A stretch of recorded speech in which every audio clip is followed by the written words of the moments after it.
അമ്മ മാതാവിനും തിരുക്കുമാരനും നന്ദിയും സ്തുതിയും ഉണ്ടായിരിക്കട്ടെ. എൻ്റെ പേര് രേഷ്മ. ഞാൻ തുരുത്തിപ്പുറം സെൻറ്റ് ഫ്രാൻസിസ് ദേവാലയത്തിൽ നിന്ന് വരുന്നു. ഞാനൊരു നേഴ്സാണ്. എനിക്കിവിടെ വന്ന് സാക്ഷ്യം മാതാവിൻ്റെ മുൻപിൽ പറയുന്നതിനെ കുറിച്ച് ഏറ്റവും നന്ദിയോടെ ഞാൻ മാതാവിന് നന്ദി പറയുന്നു. ഞാൻ ഉടമ്പടി എടുത്തത് 2023 ജൂലൈയിലാണ്. ഞാൻ ഉടമ്പടി എടുക്കുവാനുള്ള സാഹചര്യം, ഞാനൊരു നേഴ്സായിട്ട് ബഹ്റൈനിൽ വർക്ക് ചെയ്യുകയായിരുന്നു. ഞാൻ എൻ്റെ സെക്കൻഡ് പ്രഗ്നൻസിയിൽ കുറച്ച് കോംപ്ലിക്കേഷൻ ഉണ്ടാവുകയും ഞാൻ നാട്ടിൽ വരികയും ചെയ്തു. ഒരു 8 മാസമായപ്പോൾ വീണ്ടും കുറച്ച് കോംപ്ലിക്കേഷനായി ഞാൻ ഹോസ്പിറ്റലിൽ അഡ്മിറ്റായി. അപ്പോൾ എൻ്റെ ബ്ലഡ് ടെസ്റ്റ് ചെയ്തപ്പോൾ എൻ്റെ HB 6.6 ആവുകയും പെട്ടെന്ന് തന്നെ വേറെ എല്ലാ അത്യാധുനിക സജ്ജീകരണമുള്ള ഹോസ്പിറ്റലിലോട്ട് മാറ്റുവാൻ പറഞ്ഞു. അങ്ങനെ ഞാൻ ആ ഹോസ്പിറ്റലിലോട്ട് വേറെ മാറി. അവിടെ ചെന്നപ്പോൾ അൾട്രാസൗണ്ട് ചെയ്തപ്പോൾ ഡോക്ടർ പറഞ്ഞു അവർക്കൊരു ഉത്തരവാദിത്വം ഉണ്ടാവുകയില്ല, 6.6 ആണ് ബ്ലഡ്, കൊച്ചിൻ്റെ എല്ലാ ഇത് നമുക്ക് ഓർഗൻസും നമുക്ക് ഉറപ്പിക്കാൻ പറ്റിയില്ല എന്നവർ അൾട്രാസൗണ്ട് റിപ്പോർട്ടിൽ എഴുതി തന്നു. അങ്ങനെ ഞാൻ അവിടെ അഡ്മിറ്റായി. ബ്ലഡ് ട്രാൻസ്ഫ്യൂഷനൊക്കെ നടത്തി. അപ്പോൾ എൻ്റെ വീടിൻ്റെ അടുത്തുള്ള ചേച്ചി വന്ന് ചേച്ചി ഉടമ്പടി എടുത്തിട്ടുണ്ട്. എനിക്ക് പ്രത്യക്ഷീകരണ പ്രാർത്ഥന എഴുതി തരികയും ചേച്ചി ഉടമ്പടി വസ്തുക്കളായ തൈലവും എൻ്റെ വയറ്റിൽ പൂശുകയും ഉപ്പ് തരികയും ചെയ്തു. ഞാൻ എന്നിട്ട് എല്ലാ ദിവസവും ഉടമ്പടി പ്രത്യക്ഷീകരണ പ്രാർത്ഥന ചൊല്ലും. അങ്ങനെ ഡോക്ടർ പറഞ്ഞു 2 ആഴ്ചത്തെങ്കിലും നീട്ടി കിട്ടണമെന്ന് പറഞ്ഞു. അങ്ങനെ എൻ്റെ 8 മാസമായിട്ടുണ്ടായിരുന്നുള്ളൂ. ചേച്ചി ഇങ്ങനെ പറഞ്ഞു, മോളെ നീ സമാധാനമായിട്ടിരിക്കുക, 2 ആഴ്ച എന്തായാലും നീക്കി കിട്ടും നിനക്കെന്ന് പറഞ്ഞു. അങ്ങനെ ഞാൻ ഡിസ്ചാർജായി. 2 ആഴ്ച കറക്റ്റ് കഴിഞ്ഞപ്പോഴത്തേക്കും എനിക്ക് വീണ്ടും വയറുവേദന വരികയും സിസേറിയൻ ചെയ്യുകയും എനിക്കൊരു നല്ല ആൺകുഞ്ഞിനെ നൽകി അമ്മ മാതാവും തിരുക്കുമാരനും എനിക്ക് അനുഗ്രഹിക്കുകയും ചെയ്തു. ഇതിൻ്റെ എനിക്ക് കൃപാസനം അത്രമാത്രം അറിയില്ലായിരുന്നു. എങ്കിലും ഞാൻ യൂട്യൂബിലൊക്കെ സെർച്ച് ചെയ്ത് അങ്ങനെ സാക്ഷിയൊക്കെ കണ്ട് എനിക്ക് ഭയങ്കര വിശ്വാസമായി. എനിക്ക് കുട്ടിക്ക് 3 months ആയപ്പോൾ ഞാനിവിടെ വന്ന് ഉടമ്പടി എടുത്തു. ഉടമ്പടി എടുത്തതിൽ ഞാൻ മെയിൻ നിയോഗമായിട്ട് വെച്ചത് എപ്പോഴും മാതാവിൻ്റെ ഈശോയുടെ അടുത്തുനിന്ന് ഒരിക്കലും പിരിയാതിരിക്കണം എന്നുള്ളതാണ് എൻ്റെ ഒന്നാമത്തമായിട്ട് ഞാൻ വെച്ചിരുന്നത്. പിന്നെ മെയിനായിട്ട് ഞാൻ വെച്ചിരുന്നത് എനിക്ക് OET പാസ്സായിട്ട് പുറത്തേക്ക് പോകണമെന്നുള്ള ഒരു നിയോഗം ഞാൻ വെച്ചിരുന്നു. അങ്ങനെ ഞാൻ 2 പ്രാവശ്യം അറ്റൻഡ് ചെയ്തു. പക്ഷേ എൻ്റെ ആദ്യത്തെ ഉടമ്പടി ഞാൻ കുറച്ച് ഉഴപ്പി, കുർബാനയ്ക്കൊന്നും ഡെയിലി പോകാൻ പറ്റാതെയായി. അങ്ങനെ ഉഴപ്പിയതിൻ്റെ ഫലമായി ഞാൻ 2 പ്രാവശ്യം ഫെയിലായി. തേർഡ് എക്സാം ബുക്ക് ചെയ്യുന്നതിന് മുമ്പ് ഞാൻ കുമ്പസാരിച്ച് നന്നായി പ്രാർത്ഥിച്ചിട്ട് ഞാൻ വന്ന് ഉടമ്പടി എടുത്ത് എക്സാം ബുക്ക് ചെയ്തു. അച്ഛൻ്റെ ബ്ലെസ്സിങ് കിട്ടി. അച്ഛൻ എന്നോട് ചോദിച്ചു ഏത് മൊഡ്യൂളാണ് പ്രോബ്ലം ഉള്ളതെന്ന് ചോദിച്ചു. ഞാൻ പറഞ്ഞു എല്ലാ മൊഡ്യൂളും എനിക്ക് പ്രോബ്ലമാണ് അച്ഛാന്ന് പറഞ്ഞു. അച്ഛൻ അപ്പോൾ എൻ്റെ കവിളിലും 2 കവിളിലും തട്ടിയിട്ട് എനിക്ക് ബ്ലെസ് ചെയ്തു. ഞാൻ എന്നിട്ട് എക്സാം സെൻറ്ററിൽ പോയി. എക്സാം സെൻറ്ററിലോട്ട് കയറുന്നതിന് മുമ്പ് അവിടുത്തെ സ്റ്റെപ്പിൽ ഉപ്പിട്ട് പ്രാർത്ഥിച്ചു, മാതാവേ ഇനി എനിക്കൊരു എക്സാം അറ്റൻഡ് ചെയ്യാൻ പറ്റില്ല, ഞാനിനി ഇത് ലാസ്റ്റ് അറ്റംപ്റ്റാണ്, ഇനി ഞാൻ ചെയ്യില്ല, മാതാവ് തന്നെ ഇതിൻ്റെ ഉത്തരം എനിക്ക് തരണം, ഇതിൻ്റെ റിസൾട്ട് ഞാൻ കൃപാസനത്തിൽ വന്ന് മാത്രമേ ഓപ്പൺ ചെയ്യുകയുള്ളൂ. ഞാൻ അവിടെ വെച്ച് പ്രതിജ്ഞ ചെയ്തിട്ടാണ് കയറിയത്.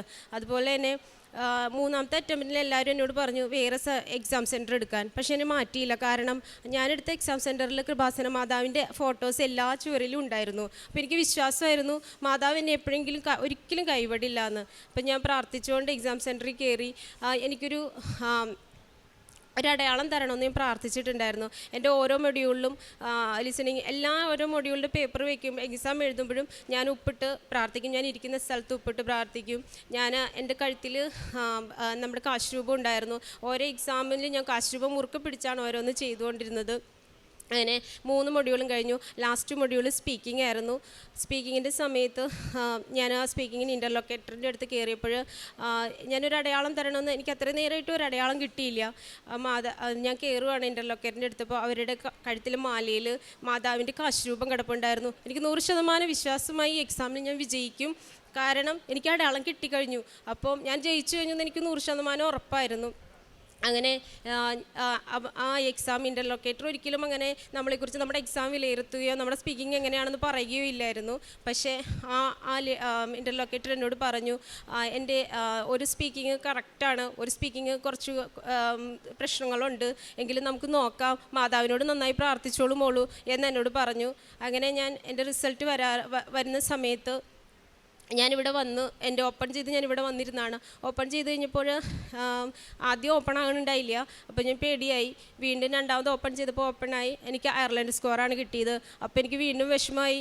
ഈ അയർലൻഡിൽ എല്ലാവർക്കും അറിയാം അയർലൻഡിൽ വേക്കൻസി ഇല്ല എന്നൊക്കെ. അപ്പോൾ എനിക്ക് ഭയങ്കര വിഷമമായി. അപ്പോൾ ഞാൻ മാതാവിനോട് പറഞ്ഞു, ഇനി ഇത് മാതാവ് തന്നതാണെങ്കിൽ എനിക്ക് ഉറപ്പായിട്ടൊരു ജോലി തന്നിരിക്കണം എന്ന് പ്രാർത്ഥിച്ചിട്ട് ഞാനിവിടുന്ന് പോയി. അപ്പോൾ എല്ലാവരും വിളിച്ചു പറഞ്ഞപ്പോൾ എല്ലാവരും എന്നോട് പറഞ്ഞു, എടി അയർലൻഡ് സ്കോർ നല്ലതാണ്, ഇപ്പോൾ അതാണ് ജസ്റ്റ് ഓപ്പൺ ആയിരിക്കുന്നത്, ബാക്കിയെല്ലാം ഫ്രീസാണെന്ന് പറഞ്ഞു. അപ്പോൾ ഞാൻ മാതാവിനോട് പറഞ്ഞതിനോർത്ത് എനിക്ക് വിഷമമായി. ഞാനിവിടുന്ന് ഓൺ ദ വേയിലാണ് ഇങ്ങനെ കേൾക്കുന്നത്. അപ്പോൾ എനിക്ക് ഭയങ്കര വിഷമമായി മാതാവിനോട് അങ്ങനെ പറഞ്ഞത്. എന്നിട്ട് ഞാൻ വീട്ടിൽ ചെന്നു. ഇതിൻ്റെ ഫസ്റ്റ് പ്രോസസ്സ് എന്ന് പറയുന്നത് ഡീൽ എന്നൊരു ഡിസിഷൻ ലെറ്റർ എടുക്കുക എന്നുള്ളതാണ്. അതിൽ എനിക്ക് ഡിസിഷൻ ലെറ്ററിന് വേണ്ടിയിട്ടൊരു ബാക്കിയെല്ലാ പേപ്പറും കളക്റ്റായിട്ട് ഒരു പേപ്പറിൽ എനിക്ക് കുറച്ച് പ്രോബ്ലംസ് വന്നു. അത് ബാംഗ്ലൂരിൽ നിന്നാണ് കളക്ട് ചെയ്യേണ്ടത്. അപ്പോൾ എൻ്റെ ഏജൻസി പറഞ്ഞു അത് കിട്ടാൻ ഒരിക്കലും സാധിക്കില്ല, ആ പേപ്പർ നീ ജസ്റ്റ് പോയി ട്രൈ ചെയ്യൂ എന്നാണ് പറഞ്ഞത്. അങ്ങനെ ഞാൻ പോയി ട്രൈ ചെയ്തു. ഞാൻ എൻ്റെ കാശുരൂപം മുറുക്കെ പിടിച്ചുകൊണ്ടും എൻ്റെ ഉടമ്പടി വസ്തുക്കൾ കൊണ്ടുപോയി ഞാൻ ഉപ്പ് അവിടെയും ഞാൻ ഇട്ട് പ്രാർത്ഥിച്ച് പ്രത്യക്ഷീകരണ പ്രാർത്ഥന ചൊല്ലി പ്രമാണം ചൊല്ലി ഞാൻ ഉപ്പ് എൻ്റെ ആ ഓഫീസിൻ്റെ മുമ്പിലിട്ടു. അവിടെ ചെന്നപ്പോഴാണ് അറിയണത് ആ ഓഫീസിൽ 3 ദിവസമായിട്ട് അവധിയാണെന്ന്. 3 ദിവസമായിട്ട് അവിടെ കാൻഡിഡേറ്റ്സ് വെയിറ്റ് ചെയ്യുകയാണ് ഓഫീസറിന് വേണ്ടിയിട്ട്. ഞാൻ ചെല്ലുന്ന 1 മണിയാണ്. ഒരു ഗവൺമെൻറ് ഓഫീസിൽ 1 മണിക്ക് ലഞ്ച് ടൈമാണ്, എല്ലാവർക്കും അറിയാമല്ലോ. പക്ഷേ ഞാൻ പ്രാർത്ഥിച്ചു, മാതാവേ ഇനി ഒരിക്കലും എനിക്ക് ഇന്ന് തന്നെ ഇത് കിട്ടണം എന്ന് പ്രാർത്ഥിച്ചു. ഞാൻ വിശ്വസിച്ച് പ്രാർത്ഥിച്ചുകൊണ്ടിരുന്നു. ഞങ്ങളൊരു ജ്യൂസ് കുടിക്കാൻ ഞാനും ഹസ്ബൻഡും പോയിട്ട് തിരിച്ച് ഞാൻ പ്രാർത്ഥിച്ചു, മാതാവ് എനിക്കിത് ഇന്ന് കിട്ടുവാണെങ്കിൽ, ഈ ജ്യൂസ് കുടിച്ച് തിരിച്ച് തന്നെ എനിക്കിന്ന് കിട്ടുവാണെങ്കിൽ പിറ്റേ ദിവസം തന്നെ കൃപാസനത്തിൽ വന്ന് പ്രാർത്ഥിച്ചേക്കാമെന്ന് പറഞ്ഞു. ഞാൻ തിരിച്ചു വന്നപ്പോൾ ആ ഓഫീസർ വന്ന് എനിക്ക് ആ 10 മിനിറ്റ് കൊണ്ട് എനിക്ക് ആ സർട്ടിഫിക്കറ്റ് എല്ലാം കറക്റ്റ് ചെയ്യുകയും എൻ്റെ മെയിലിൽ അയച്ചു തരികയും ചെയ്തു. അങ്ങനെ എനിക്ക് ഡി എൽ അപ്ലൈ ചെയ്യാൻ പറ്റി. അപ്ലൈ ചെയ്യുമ്പോൾ എല്ലാവരും എന്നോട് ഇനി കിട്ടുന്നില്ല, എന്ത് ചെയ്യും എന്നുള്ള രീതിയായിട്ട് ഒരുപാട് പേർക്ക് കിട്ടാതിരിക്കുകയാണ് ജോലിയൊന്നും. ഡി എൽ അപ്ലൈ ആയപ്പോഴത്തേക്കും എനിക്കൊരു ഓപ്പൺ ഇൻ്റർവ്യൂ എറണാകുളത്ത് വെച്ച് ക്ലയൻറ്റിൻ്റെ ഒരു ഡയറക്റ്റ് വന്ന് നടത്തുകയും ഡി എൽ കിട്ടാതെ ഡി എൽ അപ്ലൈ കൊണ്ട് തന്നെ അപ്ലൈ ചെയ്തിട്ടുണ്ടായിരുന്നുള്ളൂ. അത് വെച്ച് എനിക്ക് ആ ജോലി റെഡിയാകുകയും ആ ഇൻ്റർവ്യൂവിൽ ഞാൻ പാസ്സാവുകയും ചെയ്തു. പുറത്ത് എൻ്റെ അമ്മ വെയിറ്റ് ചെയ്യായിരുന്നു. അമ്മയോട് എല്ലാവരും പറഞ്ഞു ജസ്റ്റ് ഡി എൽ അപ്ലൈ ആൾക്കാർക്ക് കിട്ടില്ല, കാരണം അവിടെ ഒരു 5 പേരിൽ 3 പേരെ പാസ്സാവണുള്ളൂ. അതിൽ ഡി എൽ കിട്ടുന്നവർക്കും കിട്ടിയിട്ടുള്ളവർക്കും ഫെയിലാവുമായിരുന്നു. പക്ഷേ ഡി എൽ കിട്ടാത്ത ഡി എൽ അപ്ലൈ ആയ എനിക്ക് ജോലി തന്ന് മാതാവ് അനുഗ്രഹിച്ചു. അതുപോലെ തന്നെ നെക്സ്റ്റ് കുറച്ച് 2-3 മാസം കഴിഞ്ഞിട്ടാണ് എൻ്റെ പ്രോസസ്സിങ് സ്റ്റാർട്ടായത്. അപ്പോൾ ആദ്യത്തെ പ്രോസസ്സാണ് ATWS എന്ന് പറഞ്ഞൊരു വർക്ക് പെർമിറ്റ് എടുക്കണം നമുക്ക്. അത് കഴിഞ്ഞിട്ട് നമുക്ക് എക്സാം ബുക്ക് ചെയ്യണം. എൻ്റെ എക്സാം എൻ്റെ നവംബർ 22-23 ബുക്ക് ചെയ്തു. അതുപോലെ ATWS എടുക്കാനായിട്ട് സബ്മിറ്റ് ചെയ്ത് കഴിഞ്ഞപ്പോൾ അത് പെട്ടെന്ന് കിട്ടുന്നതാണ്, ഒരു 2-3 ഡേയ്സിനുള്ളിൽ കിട്ടും. പക്ഷേ ഞങ്ങൾക്ക് കിട്ടിയില്ല, 20 ഡേയ്സ് ആയിട്ടും കിട്ടിയില്ല. അപ്പോൾ എനിക്ക് പേടിയായി. വീണ്ടും ഞാൻ എൻ്റെ 6th ഉടമ്പടിയായിരുന്നു ലാസ്റ്റ്. ഞാനിവിടെ വന്ന് 6ാമത്തെ ഉടമ്പടി പുതുക്കിയപ്പോൾ ഞാൻ മാതാവിനോട് പ്രാർത്ഥിച്ചു, മാതാവി എനിക്ക് ഈ ആഴ്ച ATWS വരണം, എനിക്ക് 22-23 എക്സാം. അപ്പോൾ എനിക്കതിന് മുന്നേ വിസ കിട്ടണം. അപ്പോൾ ഇത് പെട്ടെന്ന് കിട്ടിയാലാണ് വിസയ്ക്കുള്ള ഇത് പ്രോസസ്സ് ചെയ്യാൻ പറ്റുള്ളൂ എന്ന്. അതിൻ്റെ ഫലം എന്നിട്ട് ഞാൻ പ്രാർത്ഥിച്ച് വീട്ടിൽ പോയിട്ട് പ്രാർത്ഥിച്ച് ഒരാഴ്ചയായിട്ട് റെസ്പോൺസ് ഒന്നും കിട്ടിയില്ല. അത് കഴിഞ്ഞിട്ട് ഞാൻ ഒരു വെള്ളിയാഴ്ച ഇങ്ങനെ 2:30 മാതാവിനോട് 3 കൊന്ത അടുപ്പിച്ച് ചൊല്ലി മുട്ടുകുത്തി. എന്നിട്ട് എനിക്ക് മുട്ട് ഭയങ്കര വേദന ഉള്ള ഒരാളാണ്. അപ്പം ഞാൻ മുട്ടുകുത്തിന്ന് 3 കൊന്ത ഒരുമിച്ച് ചൊല്ലിയിട്ട് വിശ്വാസപ്രമാണം ചൊല്ലി പ്രത്യക്ഷീകരണ പ്രാർത്ഥന ചൊല്ലിയിട്ട് അവർക്കൊരു മെയിൽ സെൻഡ് ചെയ്തു. എനിക്ക് കിട്ടിയിട്ടില്ലെന്നും പറഞ്ഞ് ആ മെയിൽ എത്തിയ അപ്പം തന്നെ അത്രയും ദിവസം 20 ഡേയ്സ് മോറായിട്ടും കിട്ടാത്ത ആ മെയിൽ എനിക്ക് അപ്പം തന്നെ മാതാവ് അവരിലൂടെ തോന്നിച്ച് എനിക്ക് അയച്ചു തന്നു. അന്ന് തന്നെ എനിക്ക് വിസയ്ക്ക് പ്രോസസ്സിന് വെക്കാൻ പറ്റി. വിസ എങ്ങനെ വിസ വെച്ചിട്ടും ഒരാഴ്ച കഴിഞ്ഞു, അങ്ങനെ വന്നില്ല. 2 ആഴ്ച കഴിഞ്ഞു, വിസ വന്നില്ല. എനിക്ക് കൺഫർമേഷൻ കൊടുക്കേണ്ട ദിവസം ഇന്നലെ 3 മണിക്കായിരുന്നു. ഇന്നലെ 3 മണിക്ക് മുമ്പ് എനിക്ക് വിസ കൺഫർമേഷൻ കൊടുത്തില്ലെങ്കിൽ എൻ്റെ എക്സാം മാറ്റിവെക്കുകയും അങ്ങനെയായിരുന്നു. അപ്പോൾ എക്സാം മാറ്റിവെക്കുക എന്ന് പറഞ്ഞാൽ ഇനി അടുത്തുള്ള ഡേറ്റുകളൊക്കെ ഫുള്ളാണ്. ഇനി എനിക്ക് ഫെബ്രുവരിയിലെ ഡേറ്റ് എടുക്കാൻ പറ്റുള്ളൂ. ഫെബ്രുവരിയിൽ എൻ്റെ ഡേറ്റ് എടുക്കണമെങ്കിൽ എൻ്റെ എല്ലാ പേപ്പേഴ്സും എക്സ്പയർ ആയി പോകും. ഞാൻ വീണ്ടും 1 തൊട്ട് സ്റ്റാർട്ട് ചെയ്യണം. ഞാൻ ഭയങ്കരമായിട്ട് പ്രാർത്ഥിച്ചു, എന്ത് ചെയ്യണമെന്ന് അറിയാതെ നിന്നപ്പോൾ ഞങ്ങളുടെ എംപ്ലോയർ അയർലൻഡിൽ നിന്ന് അവർക്ക് എംബസിക്ക് മെയിൽ അയച്ചു. ഞങ്ങൾക്കൊരു 9 പേർക്ക് കിട്ടിയിട്ടില്ല, അത് പെട്ടെന്ന് അപ്രൂവൽ ആക്കണമെന്നും പറഞ്ഞ് മെയിൽ അയച്ചു. അവർ റിപ്ലൈ കൊടുത്തത് ഞങ്ങളുടെ വിസ അപ്രൂവലായി VFSലോട്ട് സെൻഡ് ചെയ്തു എന്നുള്ളതാണ്. ഞങ്ങളിപ്പോൾ ഡൽഹി VFSൽ വിളിച്ച് ചോദിച്ചപ്പോൾ അവിടെ അങ്ങനെ ഒരു പേപ്പർ വന്നിട്ടില്ല, ഞങ്ങളുടെ പാസ്പോർട്ട് അവിടെ വന്നിട്ടില്ലെന്ന് പറഞ്ഞു. അപ്പോൾ ഞങ്ങൾ 5 പേര് ഞങ്ങൾ അങ്ങോട്ടും കൂടെ അറിയുന്നവരാണ്. അപ്പോൾ 5 പേര് ഞങ്ങൾ അങ്ങോട്ടും കൂടി കോൺടാക്ട് ചെയ്തിട്ട് നമുക്ക് നേരിട്ട് പോയി അന്വേഷിക്കാമെന്ന് പറഞ്ഞു. അങ്ങനെ നേരിട്ട് പോയി അന്വേഷിക്കാനായിട്ട് എവിടെ പോകണമെന്നോ ആദ്യം VFSൽ പോകാം, അങ്ങനെ എംബസി പോകാൻ പറ്റുമോ എന്നൊന്നും ഞങ്ങൾക്ക് അറിയത്തില്ല. ഞങ്ങൾ ഏജൻസിയിൽ വിളിച്ചിട്ട് അവർക്ക് അയച്ചു കൊടുത്ത മെയിലിൻ്റെ കോപ്പിയുമായിട്ട് ഞങ്ങൾ ഫ്ലൈറ്റ് ബുക്ക് ചെയ്തപ്പോൾ ഞങ്ങൾക്ക് കിട്ടിയ സമയം ഉച്ച സമയമാണ് മൺഡേ, ഈ ലാസ്റ്റ് മൺഡേ ഉച്ചയ്ക്കാണ് കിട്ടിയത്. അപ്പോൾ ഞങ്ങൾ ഓർത്തു ഈ ഉച്ചയ്ക്ക് ചെന്നിട്ട് അവിടെ എന്ത് ചെയ്യാൻ പറ്റും, എങ്കിലും എന്തെങ്കിലും പ്രതീക്ഷയുണ്ടായിരുന്നു. പ്രതീക്ഷയോടെ ഞങ്ങൾ മൺഡേ ഉച്ചയ്ക്ക് അവിടെ ചെന്നു. അപ്പോൾ ആദ്യം ചെയ്യുന്നത് ഞങ്ങൾ 5 പേരിൽ ആദ്യത്തെ ഒരു കുട്ടിയാണ് ചെന്നത്. ആദ്യം എംബസിയിൽ പോയി. ആൾ VFSൽ പോയപ്പോൾ അവിടെ വന്നിട്ടില്ലെന്ന് പറഞ്ഞു. ആളാദ്യം അത് കഴിഞ്ഞിട്ട് എംബസി ചെന്നപ്പോൾ അവിടുത്തെ സെക്യൂരിറ്റി പറഞ്ഞു പ്രോസസ്സാണെന്ന് പറഞ്ഞു. ആളിറങ്ങിപ്പോന്നു. അത് കഴിഞ്ഞിട്ടാണ് ഞങ്ങൾ ബാക്കി 4 പേരും ചെല്ലുന്നത്. ഞങ്ങളുടെ 4 പേരിൽ 3 പേരുടെ കയ്യിൽ അമ്മയുടെ ഉടമ്പടി കാശുരൂപം ഉണ്ടായിരുന്നു. ഞങ്ങളത് പ്രാർത്ഥിച്ച് വിശ്വാസ പ്രമാണം ചൊല്ലി പ്രത്യക്ഷീകരണ പ്രാർത്ഥന ചൊല്ലിയിട്ടാണ് ഫ്ലൈറ്റിൽ നിന്ന് ഇറങ്ങി പോയിക്കൊണ്ടിരുന്നത്. ഫ്ലൈറ്റിൽ മുഴുവൻ ഇരുന്ന് ഞങ്ങൾ കൊന്ത ചൊല്ലിക്കൊണ്ടിരിക്കുകയായിരുന്നു. സാധാരണ ഞാൻ ഫ്ലൈറ്റ് യാത്ര ചെയ്യുമ്പോൾ ഉറങ്ങിപ്പോവാറാണ്, പക്ഷെ അന്ന് ഉറങ്ങിയില്ല, എനിക്ക് ഉറങ്ങാൻ പറ്റുന്നുണ്ടായിരുന്നില്ല. അത് കഴിഞ്ഞ് ഞങ്ങൾ ചെന്ന് അവിടെ എംബസിയുടെ ഫ്രണ്ടിൽ അവിടെ നിന്നപ്പോൾ സെക്യൂരിറ്റി റോട്ടിലാണ് ഞങ്ങൾ നിൽക്കുന്നത്, അല്ലാണ്ട് എംബസിയുടെ ഒരു കോമ്പൗണ്ടിൽ എംബസിയുടെ കഴിഞ്ഞിട്ട് ക്ലോസ് ചെയ്ത് അതിൻ്റെ റോട്ടിൽ നിൽക്കുകയാണ്. കറക്റ്റ് അന്ന് ലഞ്ച് ബ്രേക്ക് ആയിരുന്നു മിനിയാന്ന്. ആ സമയത്ത് ഞങ്ങളുടെ വിസ ഓഫീസർ അതിലൂടെ നടന്നുപോയി. അപ്പോൾ ഞങ്ങളിങ്ങനെ ഫോട്ടോ കണ്ടിട്ടുണ്ടായിരുന്നു ഇന്ന ആളാണെന്ന്. അപ്പോൾ എൻ്റെ ഒരു ഫ്രണ്ട് അതിലൊരാൾ കണ്ടിട്ടുണ്ടായിരുന്നു. അപ്പോൾ ഞങ്ങളോട് പറഞ്ഞു അതാണ് വിസ ഓഫീസർ, നമുക്ക് അദ്ദേഹത്തോട് ചോദിക്കാമെന്ന് പറഞ്ഞു. അദ്ദേഹത്തോട് ചോദിച്ചപ്പോൾ ഞങ്ങൾ ഒരുപാട് വഴക്ക് പറഞ്ഞു. നിങ്ങളോട് ആരാണ് ഇവിടെ വരാൻ പറഞ്ഞത്, ഇങ്ങനെ വരാൻ പാടില്ലെന്ന് നിങ്ങൾക്ക് അറിയില്ലേ, നിങ്ങൾ എന്തുകൊണ്ടാണ് ഇങ്ങനെ വന്നത്? അപ്പോൾ ഞങ്ങൾക്ക് പറഞ്ഞു ഞങ്ങൾക്ക് അറിയില്ലായിരുന്നു. അന്നൊക്കെ ഞങ്ങൾ കുറേ സോറിയൊക്കെ പറഞ്ഞു. അത് കഴിഞ്ഞിട്ട് ഞങ്ങളോട് പോയിക്കോളാൻ പറഞ്ഞു. ഞങ്ങളോട് പോയില്ല, ഞങ്ങൾ കുറച്ച് നീങ്ങി നിന്നു. ഇങ്ങോട്ട് എന്ത് ചെയ്യുമെന്നറിയാണ്ട് നടു റോട്ടിൽ ഡൽഹിയിൽ നിൽക്കുമായിരുന്നു. ഞങ്ങൾ 5 പേര് നിന്നപ്പോൾ പെട്ടെന്ന് അവിടെ ഒരു ലേഡി വന്നു. ആ ലേഡി വന്നിട്ട് ഞങ്ങളോട് ചോദിച്ചു നിങ്ങളാണ് ഇവിടെ പ്രശ്നം ഉണ്ടാക്കാൻ വന്നിരിക്കുന്നതെന്ന് ചോദിച്ചു. അപ്പോൾ ഞങ്ങൾ പറഞ്ഞു ഞങ്ങൾ പ്രശ്നം ഉണ്ടാക്കണില്ല, ഞങ്ങളുടെ പ്രോബ്ലംസ് ഞങ്ങൾ പറയുമായിരുന്നു. ഞങ്ങളെല്ലാവരും 5 പേരും പറഞ്ഞു. അപ്പോൾ അവർ ഞങ്ങളോട് പറയുവാണ് പ്രോബ്ലംസ് നിങ്ങളുടെ അവസ്ഥ മനസ്സിലായി, എനിക്ക് ചെയ്യാൻ പറ്റുന്നത് എന്താണെന്ന് ചോദിക്കട്ടെ, ഞങ്ങൾക്കൊരു IRL നമ്പർ ഉണ്ട്, നിങ്ങളുടെ 5 പേരുടെയും IRL നമ്പർ തരൂ എന്ന് പറഞ്ഞു. ഞങ്ങൾ ഇങ്ങനെ ഒരു മൊബൈലിൽ ഇങ്ങനെ എല്ലാവരും ഒരുമിച്ചിട്ടിട്ടുണ്ടായിരുന്നു. ഞങ്ങളുടെ 5 പേരുടെ IRL നമ്പർ അവരുടെ സ്വന്തം ഫോണിൽ ഫോട്ടോ എടുത്തിട്ട് പോയി. ഇത്രയും എല്ലായിടത്തും പേപ്പറിൻ്റെ അല്ലെങ്കിൽ മെയിലിൻ്റെയോ ബലത്തിൽ ചെയ്യണത് അവരുടെ സ്വന്തം ഫോണിൽ ഞങ്ങളുടെ നമ്പർ എടുത്ത് ഫോട്ടോ എടുത്തുകൊണ്ട് പോയി. പിന്നെ ഞങ്ങളവിടെ ഉപ്പിട്ട് പ്രാർത്ഥിച്ചിരുന്നു. റോട്ടിൽ എംബസിയുടെ ഫ്രണ്ടിലോ റോട്ടിലാണ് ഞങ്ങൾ ഇട്ടത്, കാരണം എനിക്ക് എംബസിക്ക് ഉള്ളിൽ കയറാൻ പറ്റില്ലായിരുന്നു, അത്രയും സെക്യൂരിറ്റി ഇതുള്ള സ്ഥലമാണത്. അപ്പോൾ അവരങ്ങനെ ഫോട്ടോ എടുത്തിട്ട് പോയി. എന്നിട്ട് ഫോട്ടോ എടുത്തിട്ട് ഞങ്ങളെ വിളിച്ചോളാം, മെയിൽ വഴി ചെയ്തോളാം എന്ന് പറഞ്ഞിട്ട് ഞങ്ങൾ വീണ്ടും അവർക്കും അത്ര ഉറപ്പൊന്നും ആയിട്ടല്ല അവർ പറഞ്ഞെങ്കിലും നോക്കട്ടെ എന്ന് പറഞ്ഞിട്ടാണ് പോയത്. ഞങ്ങൾ വീണ്ടും 5 പേരും VFSലോട്ട് വീണ്ടും പോയി. VFSൽ പോയി ഞങ്ങൾ അവിടുത്തെ ഓഫീസറിനോട് ഞങ്ങളുടെ പേപ്പർ, അതായത് ഞങ്ങളുടെ 5 പേരിൻ്റെ IRL നമ്പർ അങ്ങോട്ട് കൊടുക്കലും. എനിക്ക് ആദ്യം കോള് വന്നു, രേഷ്മ ആണോ, ഞാൻ എംബസി ഓഫീസിൽ നിന്നാണ് വിളിക്കുന്നത്, നിങ്ങളുടെ ഇത് അപ്രൂവ് ആക്കിയിട്ടുണ്ട്, നാളെ രാവിലെ അതായത് ഇന്നലെ രാവിലെ നിങ്ങൾക്ക് മെയിൽ വരും എന്ന് പറഞ്ഞ് കോള് വന്നു. ഞങ്ങൾക്ക് 5 പേർക്കും കോള് വന്നു. ഞങ്ങളവിടെ ഇരുന്ന് ഭയങ്കരമായിട്ട് മാതാവിനോട് നന്ദി പറഞ്ഞു. ഞങ്ങൾക്ക് അത്ര വിശ്വാസമായിരുന്നു. ഞാൻ മാത്രമല്ല, ഞങ്ങൾ 5 പേർക്കും വിശ്വാസമായി. ഞങ്ങൾ 3 പേരും ഉടമ്പടി എടുത്തേക്കുന്ന ആൾക്കാരാണ്. അത്രയും ഞങ്ങൾക്ക് വിശ്വാസമായി. കാരണം ഞങ്ങൾ ഈ രൂപം ഇവിടുന്ന് പോയപ്പോൾ തൊട്ട് കിട്ടണ വരെ ഞങ്ങൾ കയ്യിൽ നിന്ന് വിട്ടിട്ടില്ല. എന്നിട്ട് ഞങ്ങൾ അവിടെ നല്ല തിരക്കായിരുന്നു. ഞങ്ങൾ തിരിച്ച് ഞങ്ങളുടെ റൂമിലോട്ട് പോകുമ്പോഴാണ് ഇന്നലെ നിങ്ങൾക്കറിയാം അവിടെ ബോംബ് ബ്ലാസ്റ്റായി മിനിഞ്ഞാന്ന്.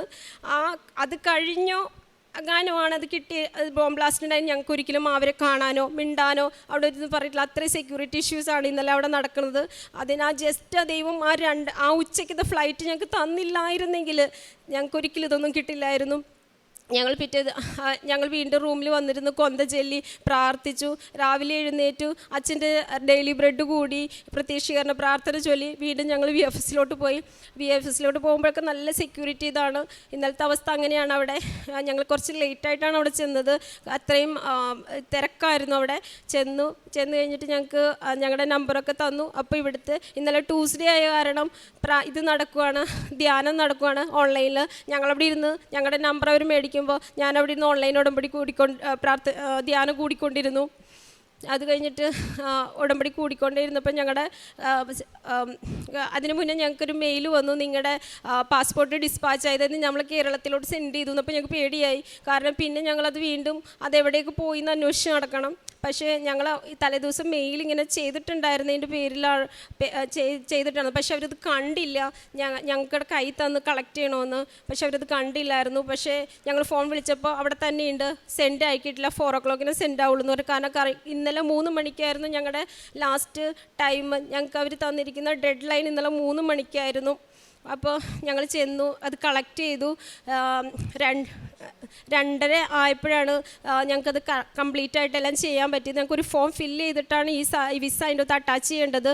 അതെല്ലാം അറ്റാച്ച് ചെയ്തപ്പോൾ 2:30 ഞങ്ങളുടെ കയ്യിൽ അതെല്ലാം കംപ്ലീറ്റായി ഞങ്ങൾ ചെയ്യുന്നത്. കറക്റ്റ് 2:30 മാതാവ് പ്രത്യക്ഷപ്പെട്ട സമയത്ത് ചൊവ്വാഴ്ച ഞങ്ങൾ 2:30 അത് സബ്മിറ്റ് ചെയ്തു. പ്രത്യക്ഷീകരണ പ്രാർത്ഥന ചൊല്ലിയിട്ടാണ് ഞങ്ങൾ സബ്മിറ്റ് ചെയ്തത്. അപ്പോൾ സബ്മിറ്റ് ചെയ്ത് കഴിഞ്ഞപ്പോൾ എൻ്റെ ഒരു ഫയലെല്ലാം അറ്റാച്ച് ആയില്ല.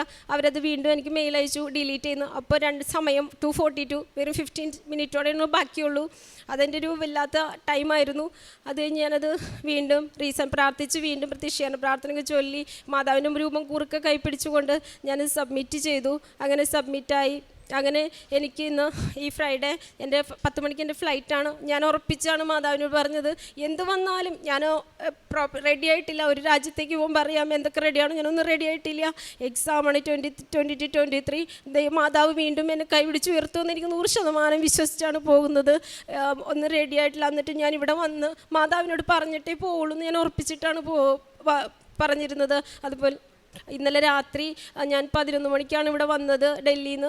ഇവിടെ രാവിലെ വന്ന് മാതാവിനെ കണ്ട് സാക്ഷ്യം പറയണമെന്ന് എൻ്റെ ഒരു ആഗ്രഹമായിരുന്നു. കാരണം എനിക്ക് നാളെ ഒരു ദിവസമോടെ ഉള്ളൂ, പിന്നെ വരണമെങ്കിൽ അറിയത്തില്ല എന്നാണ് വരുന്നതെന്ന്. അതുകൊണ്ട് പറഞ്ഞിട്ട് പോകണമെന്ന് ഉറപ്പിച്ചിരുന്നു.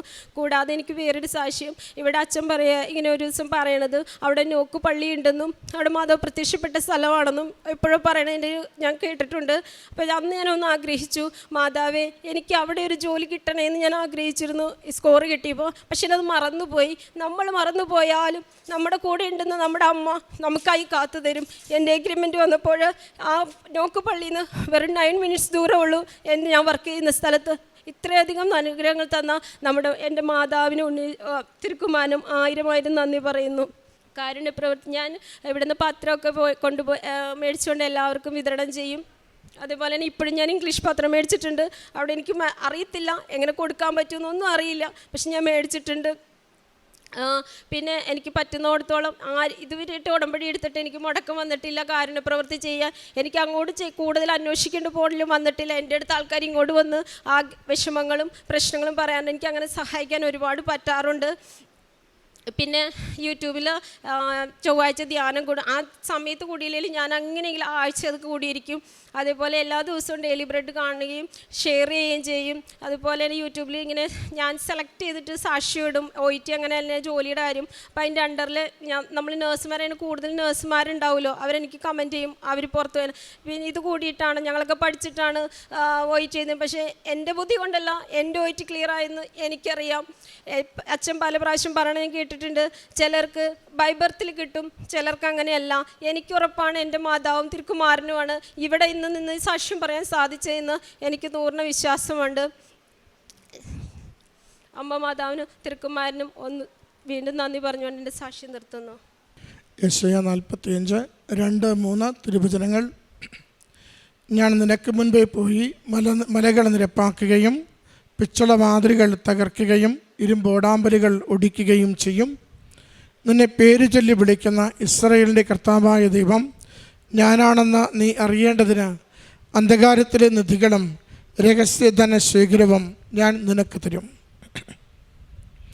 രേഷ്മ എന്ന ഈ മകളുടെ അത്യുജ്വലമായ മരിയൻ ഉടമ്പടി സാക്ഷ്യമാണ് നാം ഇപ്പോൾ കേട്ടത്. നിങ്ങൾ മകൾ കടന്നുപോയ ജീവിത സാഹചര്യത്തെ മനസ്സിലാക്കി കാണും എന്ന് കരുതുകയാണ്. മകളുടെ ജീവിത വിഷയം മകളെ വിദേശത്ത് പോകുവാൻ വേണ്ടി OET പരീക്ഷ എഴുതുന്ന നാളുകളിലുള്ള പ്രയാസങ്ങൾ, അത് ഇന്നലെ രാത്രി മകളുടെ കരങ്ങളിൽ വിസ ലഭിക്കുന്നത് വരെയുള്ള സാഹചര്യങ്ങളെയാണ് നമ്മോട് സൂചിപ്പിച്ചത്. മകൾ ഉടമ്പടിയിലേക്ക് എങ്ങനെ കടന്നു വന്നുവെന്ന് സൂചിപ്പിച്ചു. മകളെ പ്രഗ്നൻ്റ് ആയിരിക്കുമ്പോൾ ഗുരുതരമായ രോഗക്ലേശങ്ങൾ ഉദരത്തിലെ കുഞ്ഞിനുണ്ടാകുമെന്ന് ഡോക്ടർമാർ പറഞ്ഞ നാളുകളിൽ മകൾക്ക് ലഭിച്ച ഉടമ്പടി തൈലത്തിലൂടെ കുരിശടയാളം വരച്ച് വിശ്വാസ പ്രമാണം ചൊല്ലി ഉദരത്തിലുള്ള കുഞ്ഞിനും സഹോദരിക്കും പൂർണ്ണ ആരോഗ്യത്തോടുകൂടി ജീവിതം മുന്നോട്ട് പോകുവാനുള്ള സംരക്ഷണം തേടിയാണ് മകൾ ആദ്യം കൃപാസന മാതാവിനെ വിളിച്ച് പ്രാർത്ഥിക്കുന്നത്. ഡോക്ടർമാർ 2 ആഴ്ച കൂടി മുന്നോട്ട് പോയാൽ കുഞ്ഞിൻ്റെ കാര്യം നമുക്ക് എങ്ങനെയെങ്കിലും ആരോഗ്യത്തോടെ എടുക്കാം എന്ന് പറയുന്ന വളരെ നിർണായകമായ നിമിഷങ്ങളിൽ വൈദ്യശാസ്ത്രത്തിനൊന്നും ചെയ്യാനില്ലാതെ ആ 2 ആഴ്ചയ്ക്ക് വേണ്ടി കാത്തിരിക്കുമ്പോൾ പരിശുദ്ധ കൃപാസന മാതാവിൻ്റെ സംരക്ഷണയിൽ തന്നെയും ഉദരത്തിലുള്ള ശിശുവിനെയും പൂർണ്ണമായി കൊടുത്തുകൊണ്ട് പ്രാർത്ഥിച്ച് അമ്മ മാതാവ് നേടിക്കൊടുത്ത കുഞ്ഞുമായിട്ടാണ് ഈ മകൾ ഉടമ്പടി ജീവിതത്തിലേക്ക് പ്രവേശിക്കുന്നത്. മകൾ പറയുന്നുണ്ട്, ഉടമ്പടി എടുത്ത് ആദ്യ നാളുകളിൽ അല്പമൊന്ന് അലസമായി പോയി. അത് കുഞ്ഞു പൊടിയായിരുന്നത് കൊണ്ട് പള്ളിയിൽ പോകാനും ബൈബിൾ വായിക്കാനും ഒക്കെ പറ്റാതിരുന്ന സാഹചര്യങ്ങൾ കൊണ്ട് അത് ഉഴപ്പിപ്പോയി. പിന്നീട് മനസ്സിലായി, ഞാൻ എഴുതുന്ന OET പരീക്ഷകൾ തുടരെ തോക്കുന്നത് കൊണ്ട് ഇങ്ങനെ പോയാൽ ഇത് ശരിയാവില്ല. എൻ്റെ ബുദ്ധി കൊണ്ട്, എൻ്റെ കഴിവ് കൊണ്ട്, ഞാൻ പഠിച്ചതിൻ്റെ ഓർമ്മ കൊണ്ട് എനിക്കിത് നേടിയെടുക്കുവാൻ പറ്റില്ല. Not by merit but by grace എന്ന് എനിക്ക് തന്നെ ഉടമ്പടി ധ്യാനത്തിൽ ജോസഫച്ചൻ ആവർത്തിച്ച് പറയുന്നത് എനിക്ക് ബോധ്യമാവുകയും ഉടമ്പടി പുതുക്കി അത് വിശ്വസ്തതയിൽ ജീവിക്കുവാൻ തീരുമാനിക്കുകയും ചെയ്തുവെന്ന് മകൾ പറയുന്നുണ്ട്. പിന്നീട് ഞാൻ OET പരീക്ഷയ്ക്ക് അധികം എനിക്ക് പഠിച്ചൊരുങ്ങുവാൻ സാധിച്ചില്ല. ഉടമ്പടി ഞാൻ വൃത്തിയിൽ ജീവിച്ചിരുന്നു. എന്നാൽ ആ OET പരീക്ഷ ചെന്നെഴുതുന്ന സമയം മുതൽ എനിക്ക് അനുകൂലമായ ഓരോ കാര്യങ്ങൾ, അവിടെയുള്ള ഇൻവിജിലേറ്റർ ആവട്ടെ, എന്നോട് കാര്യങ്ങൾ ചോദിക്കുന്ന വ്യക്തിയാവട്ടെ, കാണുന്ന ദൃശ്യങ്ങളാവട്ടെ, മാതാവിൻ്റെ ചിത്രമുള്ള ഇടമാവട്ടെ, ഓരോന്നും അമ്മ മാതാവ് എനിക്ക് ഒരുക്കി തന്നുകൊണ്ട് OET പരീക്ഷ വിജയിപ്പിച്ച് നൽകി. പിന്നീട് മകൾ പറയുന്നുണ്ട്, എനിക്ക് ഡിസിഷൻ ലെറ്ററുമായി ബന്ധപ്പെട്ട് വരുന്ന വിഷയങ്ങൾ, അത് ബാംഗ്ലൂരിൽ ചെന്ന് കളക്ട് ചെയ്യേണ്ട ഒരു സാഹചര്യം വരുന്നത്, അവിടെ അതും അമ്മ മാതാവ് തന്നെ വഴി നടത്തുന്നു. സമയച്ചുരുക്കത്തിൽ മകൾക്കത് അനുവദിച്ച് ലഭിക്കുകയും ചെയ്യുന്നു. അയർലൻഡ് സ്കോർ ലഭിക്കുമ്പോൾ അവിടെ ഓപ്പണിംഗ് ഇല്ല എന്ന് കരുതിയാണ് മകളേറെ ക്ലേശിക്കുന്നത്. എന്നാൽ ആ നാളുകളിൽ അയർലൻഡിൽ ഓപ്പണിംഗ് ഉണ്ടാകുന്നുവെന്ന് മകൾക്ക് തിരിച്ചറിവ് ലഭിക്കുന്നു. മകൾ അവിടെ പോയി ആപ്റ്റിറ്റ്യൂഡ് ടെസ്റ്റ് എഴുതുന്നതിന് വേണ്ടി ഡേറ്റ് എടുക്കുന്നു. കാരണം വിസ പ്രോസസ്സ് ഒട്ടും പ്രയാസമുള്ളതല്ല, വേഗത്തിൽ കിട്ടുമെന്ന് മകൾ കരുതുന്നു. ഡോക്യുമെൻറ്റ്സൊക്കെ പക്കയായിരുന്നു. അപ്പോഴാണ് മകൾ പറയുക, 3-4 ഒരാഴ്ചക്കുള്ളിൽ ലഭിക്കേണ്ടത് ഏതാണ്ട് 20 ദിവസം കഴിഞ്ഞിട്ടും ഒരു അനക്കവും കാണുന്നില്ല. ഉടമ്പടി ഒരിക്കൽ കൂടി പുതുക്കി അമ്മയുടെ അരികിൽ വന്ന് പ്രാർത്ഥിച്ചു. എന്നിട്ടും ഒരാഴ്ച കാത്തിരുന്നു. ഒരു പ്രയോജനവും അതിലുണ്ടാവുന്നില്ല. ഒരനക്കവും ആ വിസ സംബന്ധിച്ച് ലഭിക്കുന്നില്ല. കാരണം അവിടെ തീരുമാനം വിസ അപ്ലോഡ് ചെയ്ത് നമ്മുടെ ഡിസിഷൻ അറിയിക്കുവാനുള്ള സമയം തീരാൻ പോകുന്നു. മകൾ പറഞ്ഞു, ഇന്നലെ 3 മണിക്ക് മുമ്പ് അത് ചെയ്തിരിക്കണം. ദിവസങ്ങളെല്ലാം പോയിത്തീരുന്നു. ഇനി അയച്ചാൽ പോലും കയ്യിൽ കിട്ടാൻ ദിവസമില്ല. അതാണ് മകളും കൂടെയുള്ള 4 പേരും കൂടി ഡൽഹിയിൽ പോകുവാൻ കാരണമാകുന്നത്. മക്കൾ ചെന്നിറങ്ങുന്നത് തിങ്കളാഴ്ച ദിവസമാണ്. തിങ്കളാഴ്ച ഡൽഹിയിൽ അവിടെ ചെന്നിറങ്ങുന്നു. അവിടെ പരിചയമില്ലാത്ത നാട്, പറയുവാൻ ആളുകൾ ആരുമില്ല. അവിടെ ചെന്ന് മകൾ പറഞ്ഞതുപോലെ തന്നെ ആദ്യം ഒരു ആൺകുട്ടി ഉണ്ടായിരുന്നത്, അവൻ നേരത്തെ അവിടെ ചെന്നിരുന്നു. അവൻ അവിടെ ചെന്ന് ചോദിക്കുമ്പോൾ യാതൊരു ഗ്രീൻ സിഗ്നലും ലഭിക്കുന്നില്ല. എന്തെങ്കിലും ഒരു സാധ്യത പോലും പറയുന്നില്ല. പ്രോസസ്സിലാണെന്ന് ഒറ്റ വാക്ക് പറഞ്ഞ് തിരികെ വിടുകയാണ്. മക്കൾ പറയുന്നുണ്ട്, അകത്തുപോലും പ്രവേശനം നിഷേധിക്കപ്പെട്ട ഞങ്ങൾ ആ റോഡിൽ എംബസിയുടെ വാതിൽക്കൽ ഉപ്പിട്ട് കാശുരൂപം മുറുകെ പിടിച്ച് സമയച്ചുരുക്കത്തിൻ്റെ അമ്മ, അടഞ്ഞ വാതിലുകൾ തുറക്കുന്ന അമ്മ, ഏതൊരു പ്രശ്നത്തിനും പരിഹാരം നൽകുവാൻ ഈശോയുടെ അരികിൽ മാധ്യസ്ഥം വഹിച്ച് ജീവിതത്തെ സുരക്ഷിതമാക്കുന്ന അമ്മയുടെ വലിയ സംരക്ഷണയിൽ ആ നിമിഷങ്ങളെ ഞങ്ങൾ ഏൽപ്പിക്കുകയാണ്. ഞങ്ങൾക്ക് അനുവദിച്ച് കിട്ടുവാൻ ദിവസങ്ങളില്ല, മണിക്കൂറുകളില്ല, നിമിഷങ്ങൾ മാത്രമേ ഉള്ളൂ. ആ നിമിഷങ്ങളെ ഏൽപ്പിച്ചു കൊടുക്കുമ്പോൾ ആ ഫോട്ടോയിൽ കണ്ടിട്ടുള്ള വിസ ഓഫീസർ വരുന്നു. അദ്ദേഹം വല്ലാതെ ദേഷ്യപ്പെടുന്നു. ഏജൻസിക്കാരെ വിളിക്കുമ്പോൾ അവർ പറയുന്നു, അവർ കേസെടുത്താൽ നിങ്ങളെല്ലാവരും അകത്ത് പോകും, അതിനകത്ത് പോയി ഇടപെടുവാനോ അവരുടെ ആ വർക്കിംഗ് പ്രോസസ്സിൽ നമ്മൾ സ്വാധീനിക്കുവാനോ അവകാശമില്ല, അത് വലിയ ക്രൈമാണ്. ഇതൊന്നും അറിയാതെ മക്കൾ അവിടെ ചെന്നിരിക്കുകയാണ്. കുറച്ച് കഴിയുമ്പോൾ മറ്റൊരു ലേഡി വരുന്നു. അവരും വന്ന് ആദ്യം ദേഷ്യപ്പെടുകയാണ്. ഇങ്ങനെ ഇവിടെ ഇത് നിങ്ങൾ വരേണ്ട സ്ഥലമല്ല, നിങ്ങൾ ഇവിടെ വന്ന് എന്തെങ്കിലും ചോദിക്കേണ്ട സ്ഥലമല്ല, അതുകൊണ്ട് ഇവിടെയൊന്നും ഇക്കാര്യങ്ങളൊന്നും നടക്കില്ല. ആദ്യം എതിർത്ത് മാത്രം സംസാരിച്ചു തുടങ്ങിയ വ്യക്തി ഒടുവിൽ അവരുടെ ഫോണിൽ ഇവരുടെ ഡോക്യുമെൻറ്റ്സിൻ്റെ രേഖകൾ, ഫോൺ നമ്പറുകൾ, ഫോട്ടോ എടുത്തുകൊണ്ടാണ് അകത്തേക്ക് പോകുന്നത്, നോക്കാമെന്ന് പറഞ്ഞുകൊണ്ട്. പ്രിയമുള്ളവരെ, ആ ദിവസം പ്രധാനപ്പെട്ടതാണ്. നമുക്കറിയാം, ഈ തിങ്കളാഴ്ച അന്ന് സന്ധ്യയ്ക്ക് ഉച്ച കഴിയുമ്പോഴാണ് അവിടെ ബോംബ് ബ്ലാസ്റ്റ് ഉണ്ടാകുന്നത്. ചെങ്കോട്ടയിൽ ഡൽഹി മുഴുവനും വലിയ ടൈറ്റ് സെക്യൂരിറ്റിയിലായി. അങ്ങോട്ടും ഇങ്ങോട്ടും ചലിക്കാൻ പറ്റാത്ത അവസ്ഥയിലെത്തി. എല്ലാവരും ഭീതിയോടുകൂടി എന്താ ഉടനെ സംഭവിക്കാൻ പോകുന്നതെന്നറിയാതെ പരിഭ്രാന്തരായി നിൽക്കുന്ന സമയമാണ്. ഈ മക്കൾക്ക് കയ്യിലിരിക്കുന്ന ഉടമ്പടി കാശുരൂപവും അധരത്തിലറിയാവുന്ന വിശ്വാസ പ്രമാണവും ശരണപ്പെട്ട് പ്രാർത്ഥിക്കുന്ന പ്രത്യക്ഷീകരണ പ്രാർത്ഥനയും മാത്രമേ ബലമുള്ളൂ. മക്കൾ പറയുന്നുണ്ട്, ഞങ്ങൾ പുറത്തിറങ്ങി അല്പനേരം കഴിയുമ്പോൾ അവിടെ മുഴുവനും അന്തരീക്ഷം മാറുകയാണ്. വല്ലാത്ത രീതിയിൽ ഭീതി എല്ലായിടത്തും എത്തുകയാണ്. പട്ടാളക്കാരും പോലീസും ഇടം വലം ഇങ്ങനെ പായുകയാണ്. കാര്യങ്ങൾ ഞങ്ങൾക്ക് പോലും മനസ്സിലാവുന്നില്ല. ഞങ്ങൾ പേടിച്ച് വിറച്ച് അമ്മയിൽ മാത്രം ശരണപ്പെട്ട് ഒരു ദിവസം മാത്രം മുൻപിൽ നിൽക്കുമ്പോൾ ഞങ്ങളുടെ ജീവിതം ഇവിടെ തീരുകയാണോ? പ്രതീക്ഷകളൊക്കെ അസ്തമിക്കുകയാണോ? അമ്മ മാതാവ് കൂടെ ഇല്ലെങ്കിൽ ഇനി ഒന്നും നടക്കില്ലെന്ന് വിശ്വസിച്ച് തന്നെ മക്കൾ പ്രാർത്ഥിക്കുകയാണ്. മക്കൾ പറയുന്നുണ്ട്, ഇത്തിരി നേരം ഇരുട്ടിക്കഴിയുമ്പോൾ ആ ഏറ്റവും പ്രതികൂലമായ സാഹചര്യത്തിൽ ഓഫീസിൽ നിന്നും മക്കൾക്ക് ഫോൺ വരുന്നു, നിങ്ങളുടെ പ്രോസസ്സ് ശരിയാകുന്നുണ്ട്, നാളേക്ക് നിങ്ങളുടെ കളക്ട് ചെയ്യാം, വിസ കളക്ട് ചെയ്യാമെന്ന്. ഇത് ചെറിയൊരു കാര്യമല്ല. ഒന്നും അറിയാത്തൊരു മക്കൾ ഒരിടത്ത് ചെന്നുപെട്ട് അവിടെ ദുരന്തം മാത്രം ചുറ്റും കാണുമ്പോൾ മക്കൾക്ക് അമ്മ മാതാവ് ഒരുക്കി കൊടുക്കുന്ന വലിയ സംരക്ഷണം. എങ്കിലും അടുത്ത ദിവസം രാവിലെ അവരറിയുന്നു, ഇത് ഡിസ്പാച്ച് ചെയ്തു, അത് അടുത്ത പ്രശ്നമാണ്, ഇത് പാഴ്സലായി, ഇത് കേരളത്തിലേക്ക് അയച്ചാൽ നിൽക്കുന്നത് വെറുതെയായി. ആ ദിവസം 3 മണിക്കുള്ളിൽ ഇത് നേരിട്ട് വിസ എല്ലാം അപ്ലോഡ് ചെയ്തില്ലെങ്കിൽ ഈ പരീക്ഷയുടെ ഡേറ്റ് മാറിപ്പോകും. അതാണ് മക്കൾ പറയുന്നത്, അമ്മ മാത്രമേ ശരണമുള്ളൂ. പ്രിയമുള്ളവരെ, കഴിവ് തീരുന്നിടത്ത്, സമ്പത്ത് തീരുന്നിടത്ത്, പരിശ്രമങ്ങൾ തീരുന്നിടത്ത്, സഹായിക്കാൻ ആരുമില്ലാത്തിടത്ത്, ഇനി എന്ത് ചെയ്യണമെന്ന് യാതൊരു നിശ്ചയമില്ലാതെ ജീവിതം മുഴുവനും വല്ലാതെ ഡാർക്കാകുമ്പോൾ പൂർണ്ണമായും ആശ്രയിക്കുവാൻ നമുക്കൊരിടമുണ്ട്. അത് ഈ അമ്മ മാതാവിൻ്റെ പ്രത്യക്ഷീകരണത്തിൻ്റെ സന്നിധാനമാണ്. മക്കൾ പറയുന്നുണ്ട്, ഞങ്ങൾക്കുള്ള ധൈര്യം അമ്മ മാതാവിൻ്റെ കാശുരൂപമാണ്. ഉടമ്പടി എടുത്ത് ഉടമ്പടി വിശ്വസ്തതയിൽ ജീവിക്കുന്നത് കൊണ്ട് ഏത് ദുരന്തം വന്നാലും അതിന് അമ്മയ്ക്കൊരു ഉത്തരമുണ്ടെന്ന് ഞങ്ങൾക്കറിയാം. ഞങ്ങളതുകൊണ്ട് വീണ്ടും അവിടെ വിളിച്ചു പറഞ്ഞു, ഞങ്ങൾ ഡൽഹി വിട്ട് പോയിട്ടില്ല, ഇവിടെയുണ്ട്, ഞങ്ങൾക്കിത് തരണമെന്ന്. മകൾ പറയുന്നുണ്ട്, 3 മണിക്ക് ഇതെല്ലാം അയച്ചു കൊടുക്കണം. ട്രാഫിക് കാരണം, സെക്യൂരിറ്റി കാരണം മൂവ് ചെയ്യാൻ പോലും പ്രയാസമായി. ഒത്തിരി വൈകിയാണ് ഓഫീസിൽ ചെന്നത്. 2:30 ആകുമ്പോൾ ഇത് കയ്യിലോട്ട് തന്നു. ഞാനിതൊക്കെ അപ്ലോഡ് ചെയ്യുമ്പോൾ എൻ്റെത് മാത്രം പോകുന്നില്ല, ബാക്കി 4 പേരുടേതും അപ്ലോഡാകുന്നു. അങ്ങനെ 2:30 മണി അമ്മ മാതാവിൻ്റെ പ്രത്യക്ഷീകരണ സമയമാണ്. മകൾ വീണ്ടും അമ്മയിൽ ആശ്രയിക്കുകയാണ്.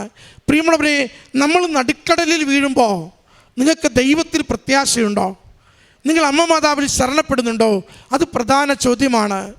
മറ്റു വഴികൾ തേടാതെ, മറ്റെങ്ങും ആശ്രയിക്കാതെ അമ്മയിൽ ഉടമ്പടി പ്രകാരം പൂർണ്ണമായി ശരണപ്പെടുന്ന അടയാളങ്ങൾ നിങ്ങളുടെ ജീവിതത്തിലുണ്ടെങ്കിൽ അത് അനുഗ്രഹത്തിന് അടിസ്ഥാനമായി ദൈവം നിങ്ങൾക്ക് മാറ്റിത്തരും. മകൾ പറയുന്നില്ലേ, അന്ന് ചൊവ്വാഴ്ച ദിവസമാണ്, ഇന്നലെ ഞാൻ 11:30 മുതൽ ഞാൻ ഉടമ്പടി ധ്യാനം കൂടുകയാണ്. കാരണം അമ്മയോട് ചേർന്ന് ഉടമ്പടി ധ്യാനം കൂടുകയും അച്ഛൻ്റെ ആരാധനയിൽ അച്ഛനെ ആശീർവദിച്ച് പ്രാർത്ഥിക്കുമ്പോൾ എനിക്ക് കിട്ടുവാൻ പോലും പ്രയാസമുള്ള രീതിയിൽ നിൽക്കുന്ന വിഷയത്തെ ഞാൻ സമർപ്പിച്ചാൽ, സമയച്ചുരുക്കത്തിൻ്റെ മാതാവ്, സമയഘടികാരം നെഞ്ചിൽ ചാർത്തിയവൾ, സമയത്തിന് മേൽ അധികാരമുള്ള അമ്മ, ഈ ഇല്ലാത്ത സമയത്ത് എനിക്ക് വേണ്ടി ജീവിതത്തിൻ്റെ വിഷയം ഏറ്റെടുത്ത് സഹായിക്കുമെന്ന് എനിക്ക് ഉറപ്പായിരുന്നു. ഞാൻ അങ്ങനെ പ്രത്യാശയുടെ അകത്ത് ചെന്നു, അപ്ലോഡ് ചെയ്യാൻ നോക്കുന്നു, നടക്കുന്നില്ല. 2:42 വീണ്ടും എനിക്ക് പറയാൻ ഒന്നേയുള്ളൂ, പ്രത്യക്ഷീകരണ പ്രാർത്ഥന. ഒരിക്കൽ കൂടി കാശുരൂപം ഉറപ്പിച്ച് പിടിച്ച് അത് ചൊല്ലിയിട്ട് ഞാൻ ഒന്നുകൂടി കാര്യങ്ങൾ വീണ്ടും അപ്ലോഡ് ചെയ്യുവാൻ പരിശ്രമിച്ചു. ആ നിമിഷങ്ങളിൽ അത് അപ്ലോഡ് ആവുകയും എനിക്ക് പരീക്ഷയ്ക്ക് പോകുവാൻ എല്ലാ കാര്യവും ക്രമീകരിക്കപ്പെടുകയും രാത്രിയെത്തിയ എനിക്ക് ഈ അമ്മയെ കാണാതെ നാളെ കഴിഞ്ഞ് എങ്ങനെ ഞാൻ അമ്മ നൽകിയ അനുഗ്രഹവുമായി ഞാൻ വിദേശത്തേക്ക് കയറിപ്പോകും? പ്രിയമുള്ളവരെ, ഇതാണ് ഉടമ്പടിയോടുള്ള കമ്മിറ്റ്മെൻ്റ് എന്ന് പറയുന്നത്. ഒന്ന്, അമ്മ മാതാവ് കൂടെ നിന്ന് സഹായിക്കുമെന്ന് പൂർണ്ണമായി വിശ്വസിക്കണം. 2, അവസാന നിമിഷം വരെയും കാര്യങ്ങൾ എതിരാണെങ്കിലും അമ്മ അനുവദിച്ചാൽ ഈശോ എനിക്കിത് അനുഗ്രഹമാക്കി നൽകുമെന്ന ബോധ്യത്തോടു കൂടി നിരാശപ്പെടാതെ പ്രാർത്ഥിക്കണം. 3, ദൈവം നൽകുന്ന അനുഗ്രഹങ്ങളെ, ദൈവനാമത്തെ മഹത്വപ്പെടുത്തിക്കൊണ്ട് സാക്ഷ്യപ്പെടുത്തുവാൻ എപ്പോഴും നമ്മൾ തീരുമാനം ഉള്ളിൻ്റെ ഉള്ളിൽ എടുത്തിരിക്കണം. 4, ഉടമ്പടി, അത് വാഗ്ദാനങ്ങളിൽ വിശ്വസ്തനായവൻ ജീവിത വിഷയങ്ങൾ ഏറ്റെടുത്ത് ഏതൊരു തകർച്ചയിലും കരപിടിച്ച് കയറ്റുവാൻ അനുഗ്രഹിക്കുന്ന പ്രാർത്ഥനാ പദ്ധതിയാണ്, ഈ കാലഘട്ടത്തിൻ്റെ പ്രസാദപര പദ്ധതിയാണെന്ന് തിരിച്ചറിവോടുകൂടി അമ്മയിൽ ശരണപ്പെടുന്നൊരു ജീവിതം സമർപ്പിക്കുവാൻ നമുക്ക് സാധിക്കണം. വിഷയം എന്തുമാവട്ടെ, അമ്മയുടെ സംരക്ഷണവും ദൈവത്തിൻ്റെ വലിയ അനുഗ്രഹവും കൂടെ ഉണ്ടാവും. അതിൻ്റെ സാക്ഷ്യമാണ് ഈ മകൾ ഈ അൾത്താരയിൽ പങ്കുവെച്ചത്. ഇത്ര ദോഷകരമായ പ്രതികൂല സാഹചര്യത്തിൽ മകൾക്ക് അമ്മ കൊടുത്ത ഈ വലിയ അനുഗ്രഹത്തിന് നല്ല കരഘോഷത്തോടു കൂടി നല്ല ദൈവത്തിന് നന്ദി പറയാം. അത്യപൂർവ ദൈവാനുഭവങ്ങൾ ഇനി നിങ്ങൾക്കും സ്വന്തം. ഈ യൂട്യൂബ് ചാനൽ ഇതുവരെ സബ്സ്ക്രൈബ് ചെയ്തിട്ടില്ലെങ്കിൽ ഇപ്പോൾ തന്നെ സബ്സ്ക്രൈബ് ചെയ്യുക. ഈ വീഡിയോ ഇപ്പോൾ തന്നെ നിങ്ങളുടെ സുഹൃത്തുക്കൾക്ക് ഷെയർ ചെയ്തുകൊണ്ട് കർത്താവിൻ്റെ പ്രേക്ഷിതരാകുക.